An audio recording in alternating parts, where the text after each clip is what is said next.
Raňajkové menu. Leftovers pre bohatých. Poďme na to.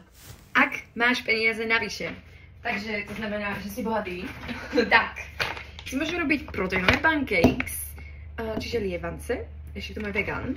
Tu sú ovsené vločky, banánik, jedla sú taký priaci prášok, med a vegan protein, neochutený, to tam dáš a pokračujeme ďalej. 70 gramov. Bing. Teraz stojíš na spojaku, aby si videl teda tú konzistenciu, biela. A ona je vlastne akoby vždy iná, pretože niekedy tam dám viac vločiek, niekedy menej, ale je to zvyčajne proste také proste jak kaša. Môžeš to mať aj troška rečie, tak to možno bude viac nadýchané, alebo proste takéto hustejšie. Tieto budú fakt veľké, ja inak robím ako, že takéto maličké. Počas čakania si samozrejme dáme kávičku a pozeráme sa von oknom, ako sa práve sused prezlieka napríklad. Alebo si prečítame nejakú knižku. Ja teraz čítam Bibliu, ako vidíš, konkrétne Matúša a snažím sa ignorovať ten hluk zvonka, ako prerábajú robotníci cestu. Čo čítaš, ty daj vedieť. A voilà! Ready! Znova si na sporáku a vítam v mojom bordeli, čo už som ti mohla povedať dávno, ale takto proste je každý, kto naozaj varí a pečie, to robí v bordeli, akože aj kuchári majú za to špinavú zásteru, ale čisté rukavy. To je z Ratatouille. Anyway, zobrala som si nakoniec iba jednu, lebo je hrozne ťažká, minimálne má podľa mňa, že 100 gramov, ak nie 150. Môžeme to odvážiť. Dávam lievanec na váhu. Má 99 gramov.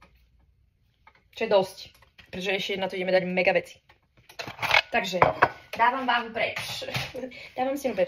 Dávam tam proste všetko, čo mám, čo mi končí. Aj tieto vlastne proteínové lievance robím vždy vtedy, keď mi už akože odchádza banán. Vlastne, aby to malo troška aj, ako sa volá, tú mokrú časť, tak tam dávam vždy jogurt. Take it veggie, robím reklamu Kauflandu, prosím, ozvite sa. No a tá bohatá časť hlavne je tento pistáciová pasta. Dávam tam čistú lyžičku, takže miniem vždy všetky lyžičky hneď. A vlastne, ak máš peniaze navyše a hlavne chodíš cvičiť, lebo nechceš byť obezný, keď ideš takéto ťažké veci, tak si tam daj pistáciové maslo. Vidíš, že ja dávam, že jednu lyžičku, fakt si nedám viac. Niekto by si dal viac. Ja si nedám viac, lebo je to akurát tukov, je to strašne dobré.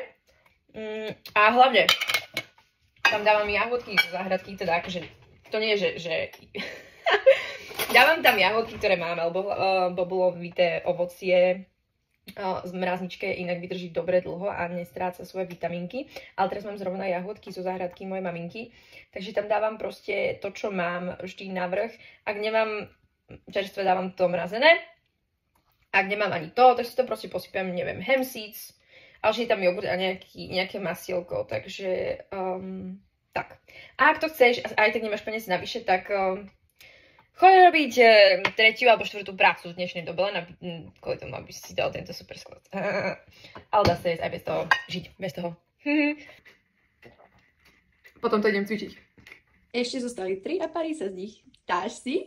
Ak máš záujem o viac vegan proteínových receptov, tak daj lačík a sleduj. Vidíme sa!